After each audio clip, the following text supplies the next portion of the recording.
Chère Taille, chères sœurs, chers amis, bonjour. Nous sommes le 11 novembre de l'an 2018. Nous sommes à la maison de l'Inspire pendant la retraite d'automne et nous allons bientôt commencer la retraite d'hiver. Maison de l'Inspire à Paris, Noisy-le-Grand. Voilà. Vous voyez, je m'applique. Ce matin, j'ai eu le bonheur d'offrir une méditation guidée sur l'impermanence, sur l'automne. L'automne est une très très belle saison. Les arbres s'habillent de soleil pour garder le soleil plus longtemps parce que le soleil se couche plus tôt. Alors les arbres s'habillent en jaune, en doré, en rouge, soleil couchant, en couleurs comme ça. C'est pour ça qu'elles prennent ces couleurs. Et nous avons regardé en profondeur dans l'impermanence. Il y a quelque temps, ce feuillage était vert, magnifique.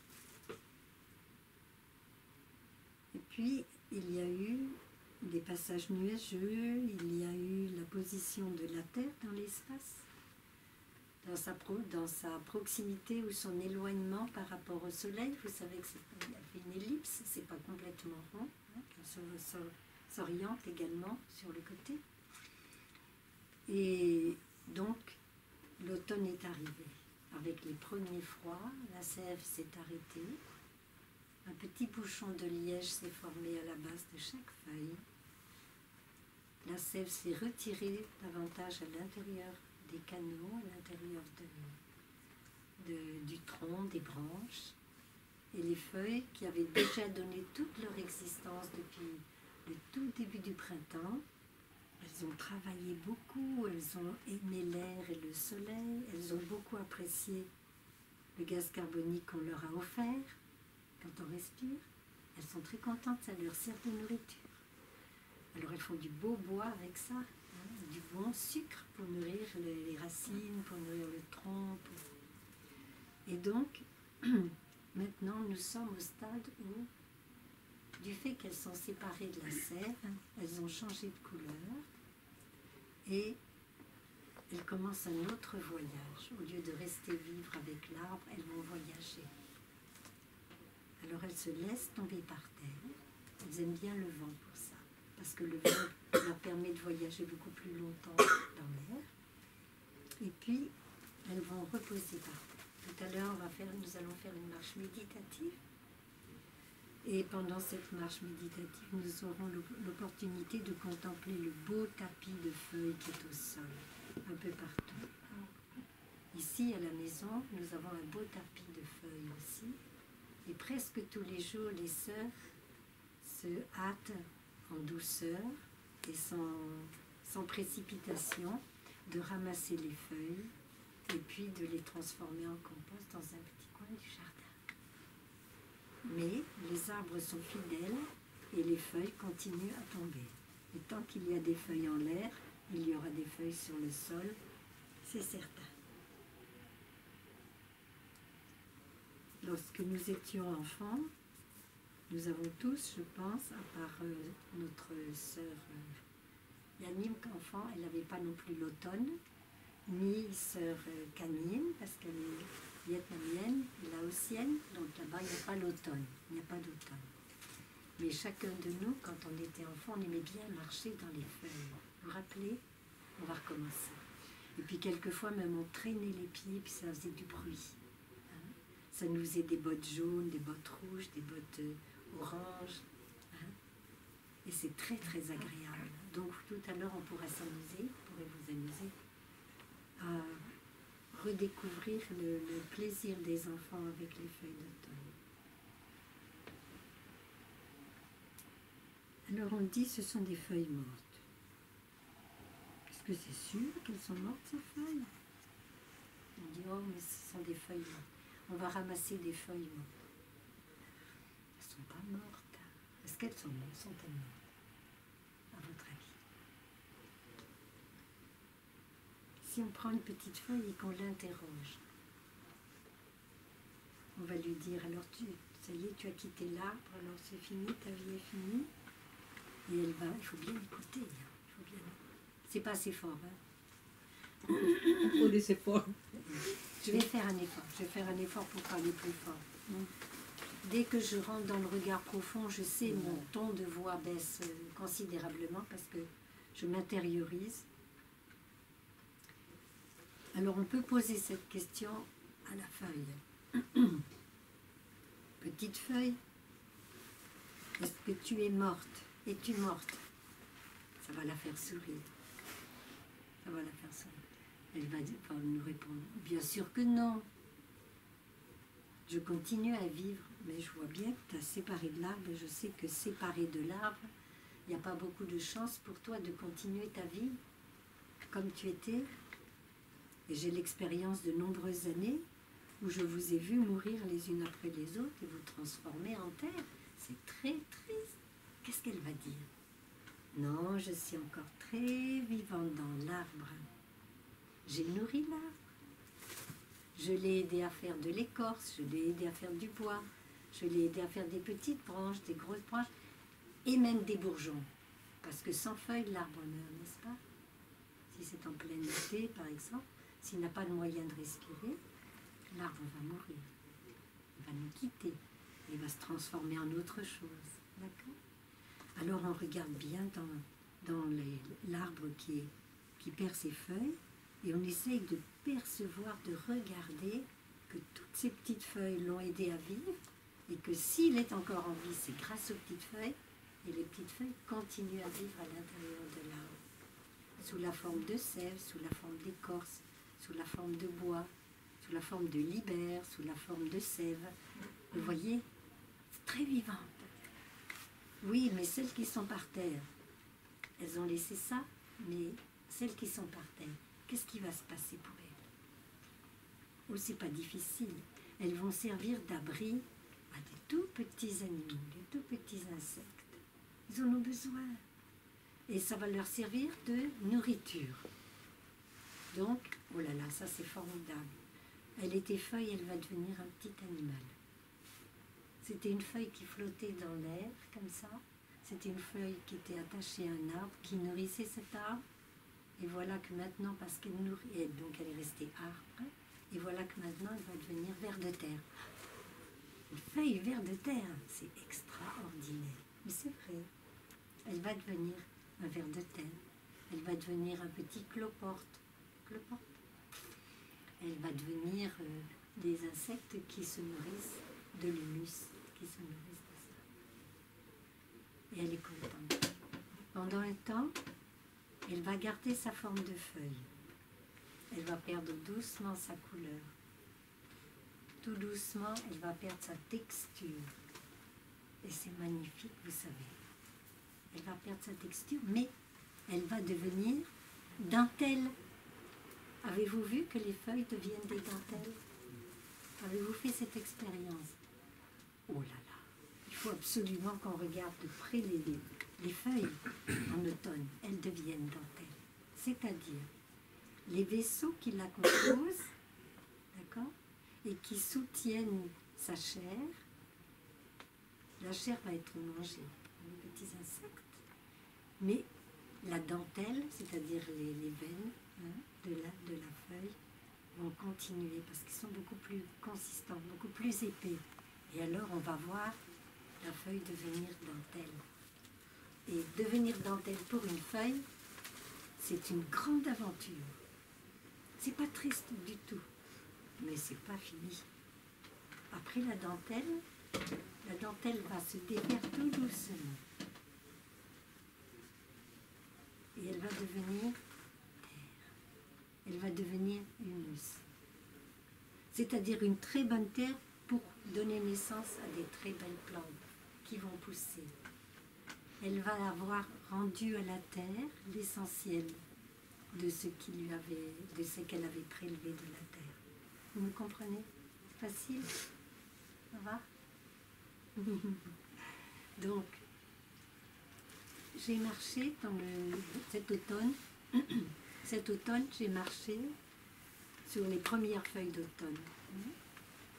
Et quand je marchais, je leur disais quelque chose très spécial.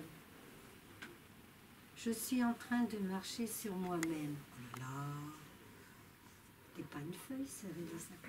Sœur Yakni. Comment tu peux dire des choses pareilles? Presque tous les jours, je suis allée me promener dans le même chemin. J'aime beaucoup ce chemin, bordure de marne. Et chaque jour, j'ai respiré. Et parce que je respirais, chaque jour, j'ai été nourrie par l'oxygène de ces feuilles. Donc je suis feuille. Et chaque jour, elles ont été nourries par le gaz carbonique que je leur ai offert. Donc elles sont moi. Ça va? Ça commence à entrer? J'ai une jeune fille qui écoute avec beaucoup d'attention et j'en profite pour lui partager ça.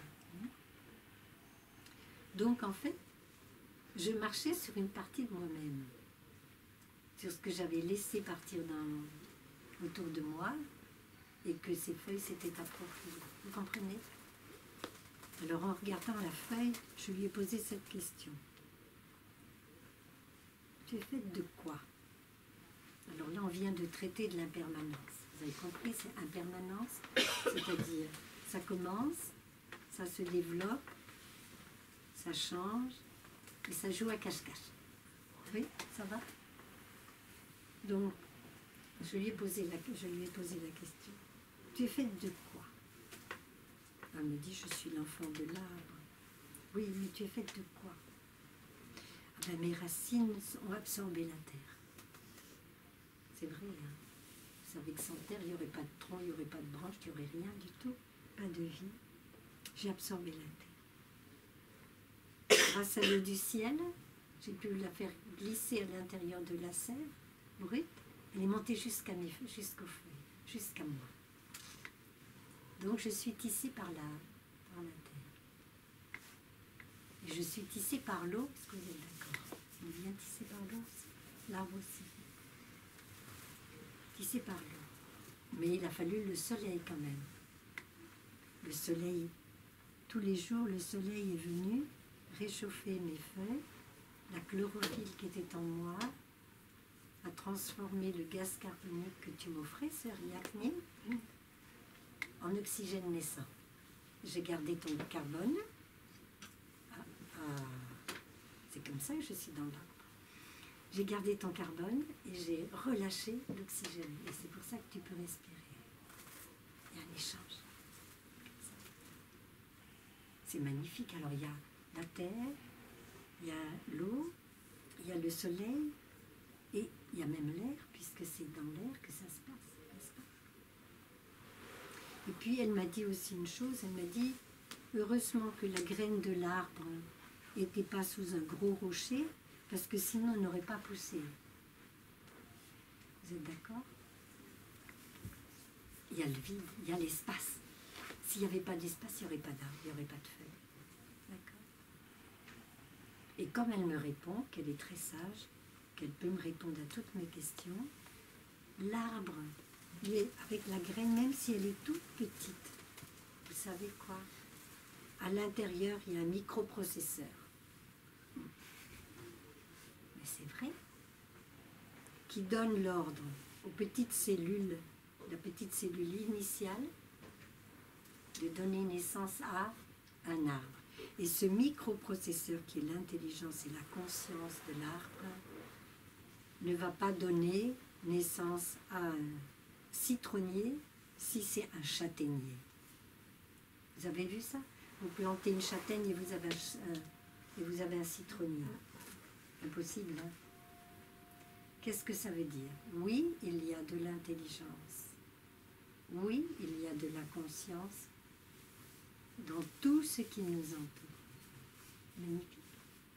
Et elle m'a posé la question. Oui, mais toi, toujours la discussion importante avec les filles. Elle dit, tu es fait de quoi? Ben, je lui dis, je suis comme toi. Je suis sur la terre. Alors, lorsque je mange une pomme, par exemple, j'absorbe les éléments de la terre puisque ça pousse sur la terre. Ah, tu es comme moi, hein? Oui. Et puis, je peux boire, absorber son jus, mais je peux boire aussi du thé. Et sans eau, je ne peux pas survivre. que c'est vrai. Et j'ai aussi besoin du soleil. Parce que si je n'avais pas le soleil, je ne pourrais pas vivre. Il ferait glacial sur cette terre, tout le monde mourrait. D'accord. Laissez-vous bien pénétrer par l'esprit de l'enfant qui découvre.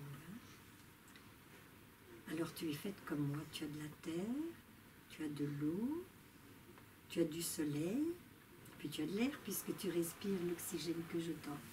Oui. Et puis tu as de l'espace parce que si tu étais sous un rocher, on ne te verrait pas. Et puis tu as la conscience. Tu sais ce qui se passe autour de toi. Tu peux t'émerveiller. Tu peux le voir. Alors j'ai vu que j'étais vraiment une feuille. Puisque je suis tissée dans le même tissu. Est-ce que vous comprenez ça? Tissée de la même manière. Mais tout ce qui nous entoure est tissé de la même manière. L'année dernière, j'ai reçu cette plante. Elle était toute petite. Et les horticulteurs avaient fait en sorte qu'elle ait plein de petits boutons au bord de chaque feuille. Elle paraissait apporter un futur lumineux couvert de fleurs, mais je n'avais pas les mains de l'horticulteur en question. Alors il y a eu des fleurs qui ont fleuri, mais pas toutes. Et j'étais très heureuse de voir les fleurs. Et puis, les fleurs se sont fanées. Est-ce que c'est normal de se faner quand on est une fleur? Oui. Alors elles se sont fanées, puis elles sont tombées. Et puis je lui ai dit, rendez-vous l'année prochaine. Et maintenant c'est l'année prochaine. Hein? Et regardez, trop mignonne. Regardez comme elle est belle. Épiphylium. Et elle a fait des petits boutons. J'ai vu apparaître les petits boutons. Et j'ai pu les voir tout doucement fleurir. Il y a quelque temps, je l'ai rentrée. Elle est très contente. Elle donne libre cours à sa splendeur.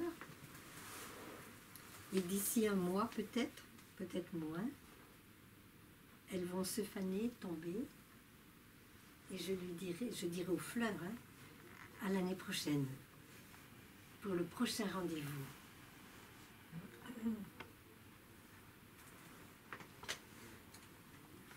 Un arbre en fleurs, comme un prunier par exemple, ou bien un amandier. Ça va la voix? Ça continue.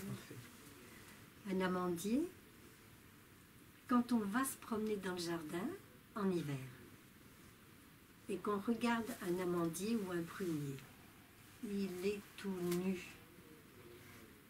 tout gris.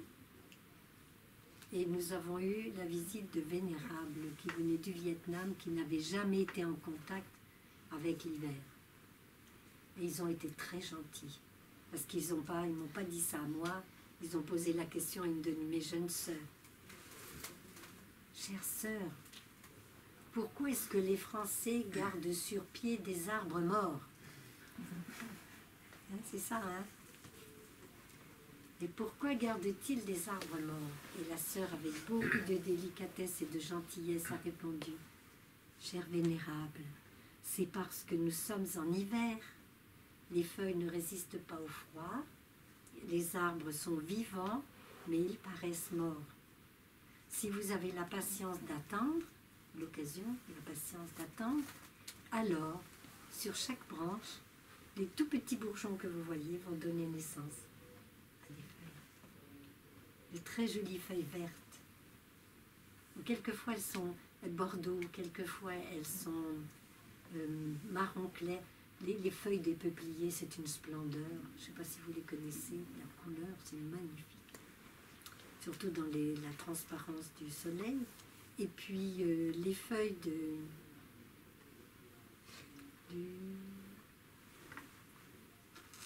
argenté. Du bouleau argenté, oui, bouleau argenté. Eh bien, quand elles se déploient et que vous les voyez de loin, vous dites, oh, il y a un arbre en fleurs. sont blanches argentées, c'est une pure splendeur. Donc ça ne s'arrête pas en fait. Ça va continuer. Tant que les conditions sont favorables, alors cela va continuer. Si je cesse de donner à boire à cette fleur, elle va essayer de survivre pendant un temps, puis au bout d'un temps, elle épuisera complètement ses capacités et elle va jouer à cache-cache. Elle va jouer à cache-cache, alors je vais la prendre avec tendresse, mais je ne lui souhaite pas, hein, je vais m'occuper de toi, pas de souci. Je vais la prendre avec tendresse et je la mettrai par exemple au pied d'un rosier ou au pied d'un autre arbre et j'attendrai qu'elle se transforme en compost pour nourrir l'arbre. Et quand l'arbre va fleurir, les fleurs fleuriront sous une autre forme. Ah, j'avais jamais pensé à ça. Hein? Oui, c'est ça. Donc quand on va se promener et qu'on regarde un cerisier, un prunier, un amandier, qui sont en hiver, et il n'y a pas de fleurs. On peut vraiment, vraiment croire que l'arbre est mort. Et on peut se désoler. Mais il suffit d'attendre que les conditions soient favorables, que la terre est tournée, se soit inclinée mieux, plus correctement autour du soleil, devant le soleil, qu'elle offre davantage de surface aux rayons du soleil. On va voir tout doucement apparaître les bourgeons qui vont gonfler le sève. Les boutons qui sont ronds au bout, ça donne des fleurs. Les boutons qui sont pointus, ça donne des feuilles. Il faut apprendre ça. Il faut apprendre à regarder. Et alors, le miracle va se produire. De cet arbre que l'on croyait mort va naître la vie à nouveau. De toutes ses forces, dans toute sa splendeur, avec des odeurs délicieuses, souvent avec des odeurs de miel pour attirer les petites abeilles, pour qu'elles viennent faire leur travail. Un jour, saint François d'Assise se promenait en hiver. On se promenait en hiver dans la campagne et il s'est tourné vers un amandier qui dormait, qui était en hiver. Et il lui a dit « Parle-moi de Dieu, amandier, parle-moi de Dieu, mon ami. » Et à ce moment-là, l'arbre s'est couvert de fleurs. Alors, c'est une façon de comprendre le miracle, la non-naissance et non-mort. Ces petites fleurs, elles vont tomber, elles vont flétrir, et elles vont donner naissance à un petit être tout petit. Une prune verte. Alors, il ne faut pas les goûter quand elles sont trop jeunes. Hein. Oh mon Dieu! Si vous avez déjà goûté, si vous n'avez jamais goûté, il faut goûter. C'est intéressant. Après, on n'oublie plus jamais. Les fruits quand ils sont très verts. Hein. Nous goûtons et puis nous savons qu'il y a un fruit dedans. Mais il ne sera mangeable qu'à maturité. Quand toutes les conditions se seront réunies, qu'il aura reçu assez d'eau, assez de soleil, assez de terre, assez d'air, assez de soins, assez d'espace, il va donner naissance à des fruits très délicieux. Avez-vous regardé des fruits en profondeur déjà? Non, pas encore. C'est toute jeune. Alors on va en prendre un par hasard et puis on va le regarder. Puisqu'on parle des amandes, on peut prendre une amande. Alors, qui connaît les amandes telles qu'elles se présentent dans la nature? Oui, tu sais, hein? Oui, dans une coque. Oui. Elle est faite en quoi cette coque, mon chéri? Tu sais pas. D'abord, avant toute chose, elles ont un manteau de velours vert. Un manteau de velours vert, épais. Et puis, quand elles deviennent à maturité plus complète, qui fait chaud, ça s'ouvre, le manteau s'ouvre. Et dessous, on découvre une coque. Hein? C'est du bois, en fait. C'est du bois qui est tissé de façon à ce que l'air puisse pénétrer un peu, l'eau puisse pénétrer quand les conditions sont favorables. Et le fruit tombe sur la terre.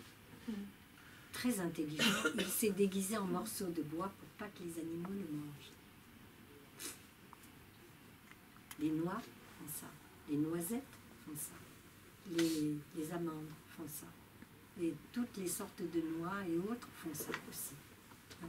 Elles se cachent à l'intérieur. Des choses de Dieu. Et c'est pas fini. Si on la casse, à l'intérieur, on va trouver ce qu'on appelle l'amande. Hein.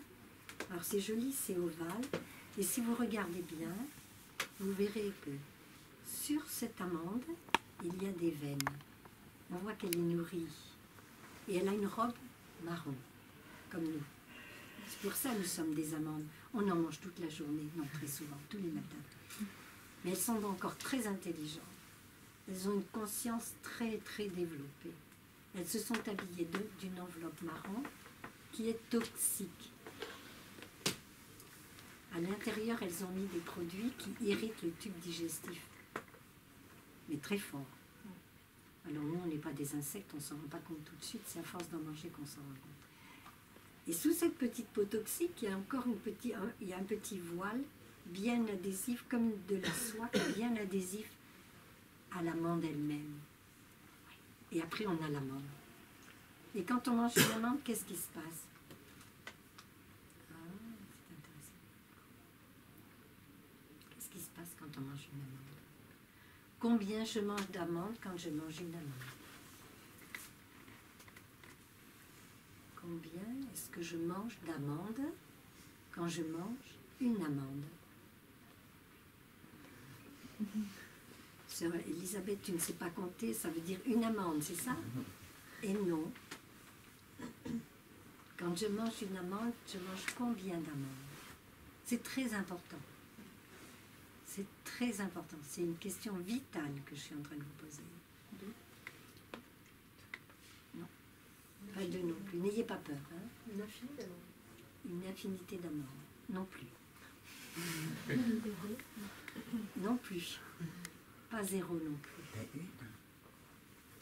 Et non, pas une. Amandier entier. Un amandier entier. Alors un amandier entier, ça se rapproche un peu. Et pas seulement.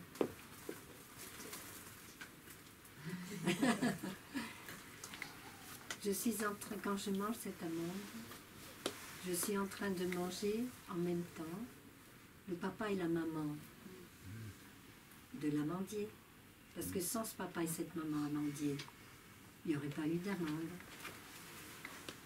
D'accord? Et si je mange ça comme ça, je mange aussi les grands-parents. Et puis les arrière-grands-parents. Pas une infinité, hein. Une lignée. Hein, on cherche. Il faut chercher. C'est pas un jeu intellectuel, c'est de la méditation de haut niveau. Sous forme simple, comme le veut Taille. Je veux être la petite allumette de Taille. Donc je passe par les chemins soi-disant simples.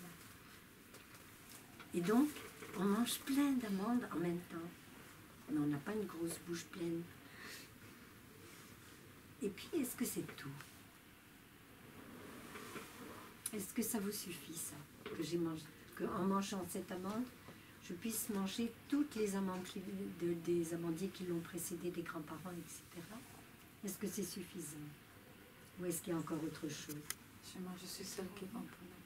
Oui, toutes celles qui... Non, j'allais dire, on mange aussi l'eau, l'air. Oui, bien sûr, bien sûr. L'univers tout entier. On croque les étoiles et la lune. Hein. Mais aussi, on mange tous les bébés qui auraient pu naître de cet arbre auquel je ne laisse pas la vie. Oui, ça a sens pour toi? Oui. Bon. Donc tu vois un peu, d'année en année, alors je mange l'amande, je mange ses enfants, ses petits-enfants, ses arrière-petits-enfants. Alors combien je mange d'amandes quand je mange une amande? Vous me comprenez? C'est un don de l'univers. C'est un vrai don de l'univers. Et chaque fois que vous mangez une amande ou un fruit ou un légume, essayez de regarder ce trésor que vous avez dans les mains. Nous sommes tissés exactement de la même manière. L'amande, elle a un cordon ombilical. Vous savez ça? Et comment elle est nourrie? Elle est nourrie par l'arbre. Et qu'est-ce qui la relie à l'arbre? Ce qu'on appelle une queue, une tige. C'est le cordon ombilical. Et on voit très très bien la zone de cordon ombilical sur les clémentines en ce moment. Si vous tirez le cordon ombilical, la petite tige qui retient, vous verrez, il y a des tas de petits trous dans la tige qui font voir les endroits par lesquels la sève est apparue et a pu nourrir. Alors je suis en train de vous parler de l'interêtre. Le premier saut du Dharma. Premier saut du Dharma, l'impermanence. Le deuxième saut du Dharma, l'intérêt. Sans la terre, l'air, l'eau, le soleil, etc., pas de vie. Et en intérêt, l'arbre me nourrit, je nourris l'arbre. Je mange des fruits, je restitue à la terre. Et je nourris la terre. Donc c'est très important de regarder ça comme ça. Ce sont des méditations que je vous demande de vraiment, profondément, de pratiquer tous les jours. De pratiquer en ce moment l'impermanence. Moi, je vais l'approfondir encore, mais on parlera du nirvana. Oui, ça va, tu as un petit peu de temps. Une petite sainte cloche, s'il te plaît.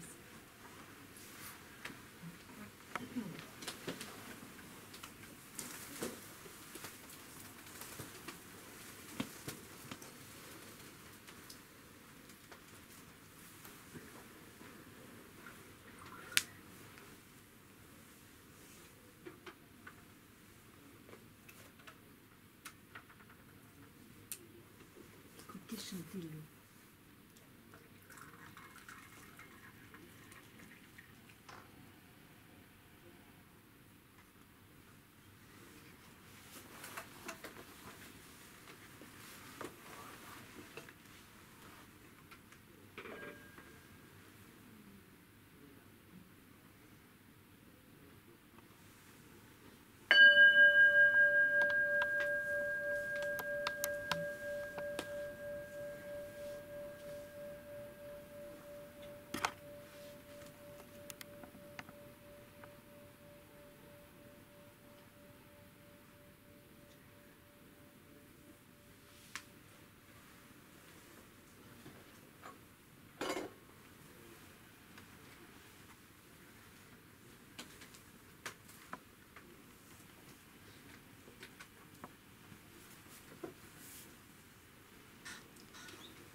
Alors, quand est-ce qu'est née cette amande?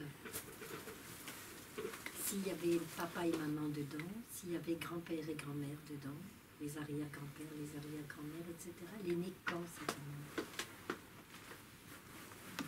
Est-ce qu'elle était là déjà avant de se manifester sous la forme d'une amande? Est-ce qu'elle était là déjà dans son papa et sa maman, par exemple, qui étaient amandes aussi? Parce que quand on a mangé une amande, on a mangé toute la lignée. Alors elle était peut-être là, cette amande, est-ce qu'elle était là? Oui, elle était déjà là. Et est-ce qu'elle serait aussi dans tous ses enfants et ses petits-enfants? Oui. Alors elle naît quand et elle meurt quand, l'amande? Intéressant. Vous cherchez ça comme ça. Hein? On peut poser la question aussi aux petites feuilles. Quand es-tu né? Quand es-tu manifesté? Alors il va dire au printemps, tout ça. Mais avant, tu étais comment? Il faut chercher, il faut regarder. Un jour, un petit garçon est venu me voir il y a fort longtemps. Il était très triste parce que sa tortue était morte, une petite tortue d'eau était morte. Il était vraiment triste. Alors je lui ai dit, tu sais ce que tu vas faire? Tu vas faire un petit trou dans les géraniums, dans la terre des géraniums de maman, puis tu vas l'enterrer là. Et dans quelques semaines, la petite tortue va te sourire dans les fleurs. La petite tortue va devenir la substance qui va nourrir la fleur. Donc si tu cherches ta tortue, il ne faut plus la chercher dans la forme d'une tortue. Elle va jouer à cache-cache et elle sera dans la fleur, elle va te dire, est-ce que tu me vois? Et toi tu vas dire, mais non, je vois que des fleurs. Mais non, la petite tortue là, elle est à l'intérieur. Elle nourrit. Hein? Après elle sera graine, elle va devenir graine de géranium, elle va devenir beaucoup d'autres choses. Ah ah, c'est tout un horizon ouvert hein, pour chacun d'entre nous. C'est pareil pour nous. C'est pareil pour nous. Exactement la même chose. C'est pareil pour nous. Alors, il y a bien notre corps qui va jouer à cache-cache. Ah, on va respirer avec la cloche.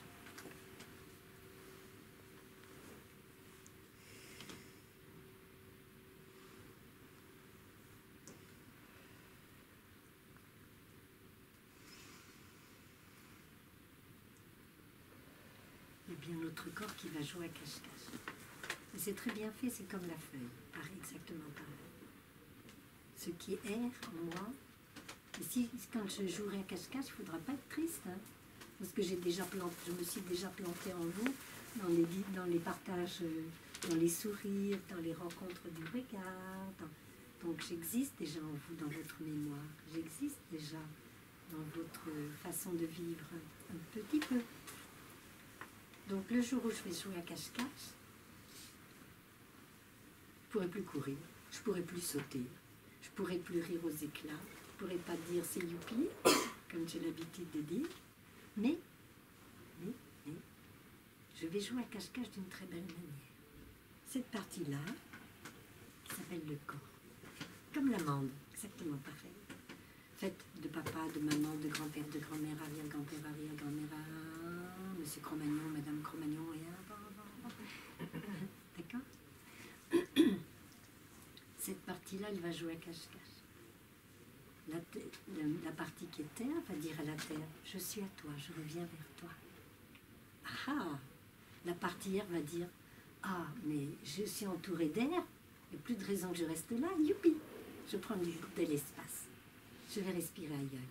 Je vais m'offrir comme air à l'extérieur. Je m'excuse, j'ai tendance toujours d'être à droite. La partie haut va arroser le sol. Ou bien partir en fumée. Ça dépend de ce que je vais choisir, ce qui me sera proposé. D'accord? L'air, la terre, l'air, l'eau, ma chaleur diffuse dans l'univers tout entier, et puis s'éteint. Parce qu'il n'y en a plus besoin, tout simplement. Vous voyez comme c'est sympa? L'espace, il se change parce que je change de forme. C'est tout. La conscience, la conscience. Alors qu'est-ce qui se passe pour la conscience? Qu'est-ce qui se passe pour la conscience? Est-ce qu'il y a quelque chose qui demeure? Est-ce qu'il y a quelque chose qui va demeurer? Et oui, bien sûr. Quelque chose qui va demeurer. Qui va changer tout le temps, parce que rien, vous avez vu, la permanence, elle est partout. Donc ça va changer.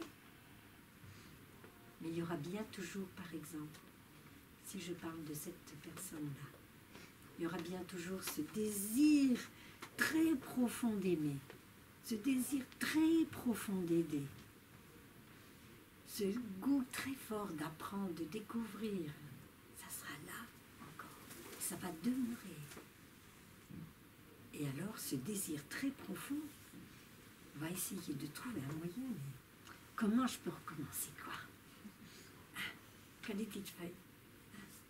Mais pas besoin de recommencer déjà, puisque je suis déjà dans chacun de vous, chacune de vous. Donc c'est pas triste du tout.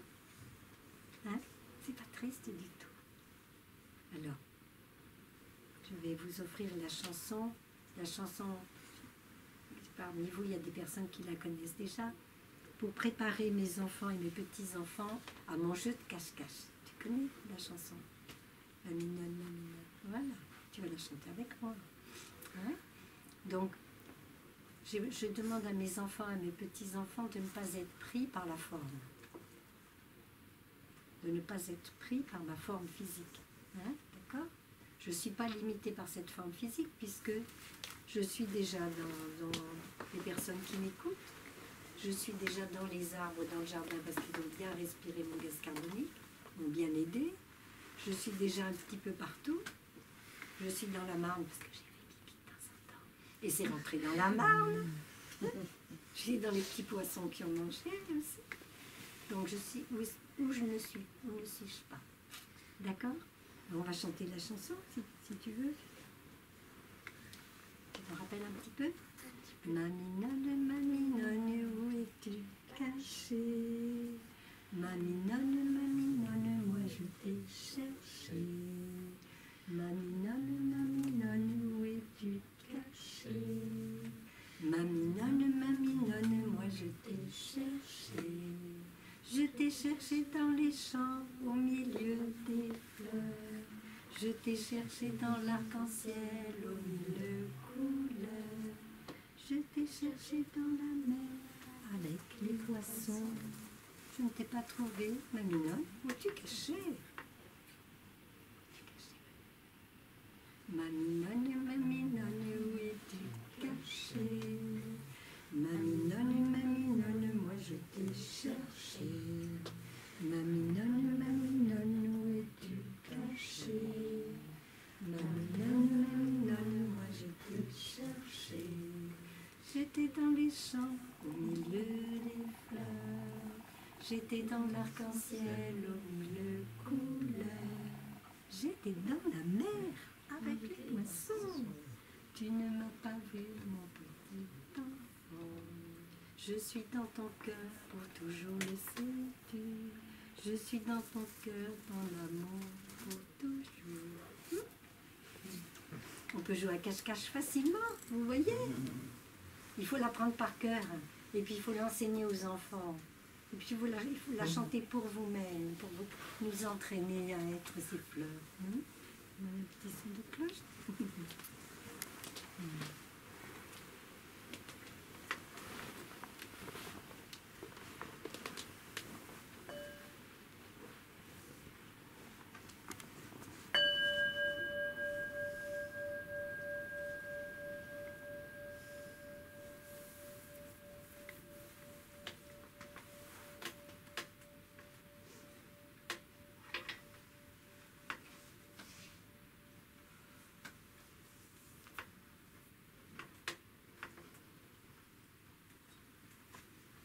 Et en chantant cette chanson, vous pouvez voir qu'il n'y a pas de naissance, il n'y a pas de mort.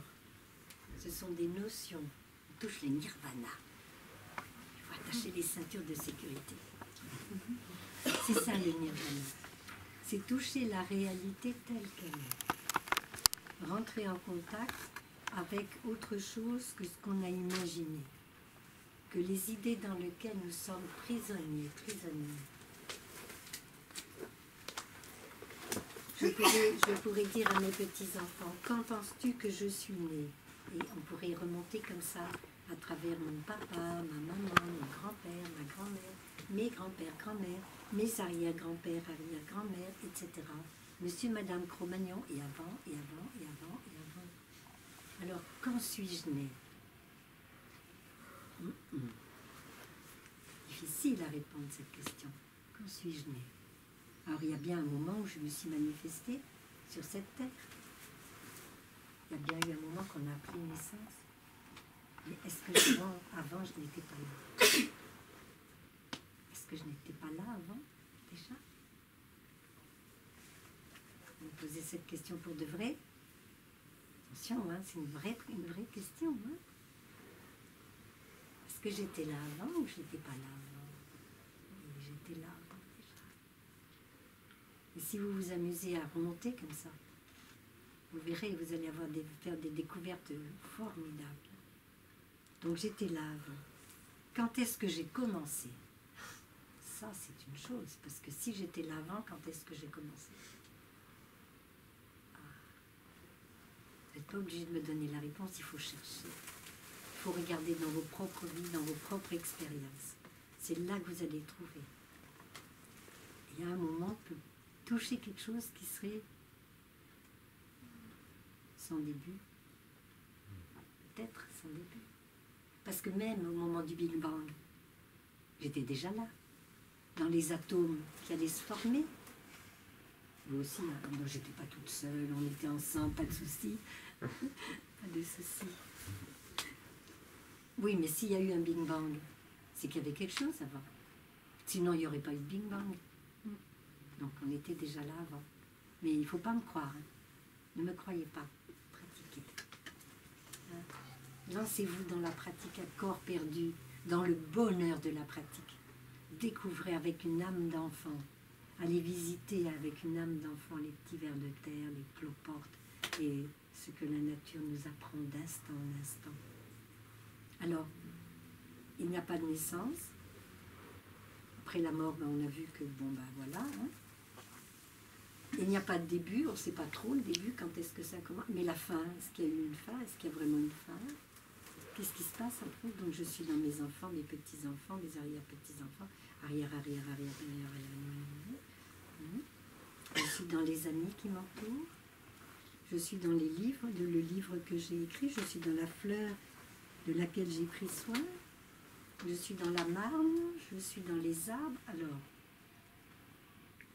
est-ce que je vais disparaître? Est-ce que je vais partir? Est-ce que je vais m'effacer? Est-ce que... Ce sont des notions. Ce sont des notions. Et c'est ça qu'il faut aller rencontrer et vous libérer de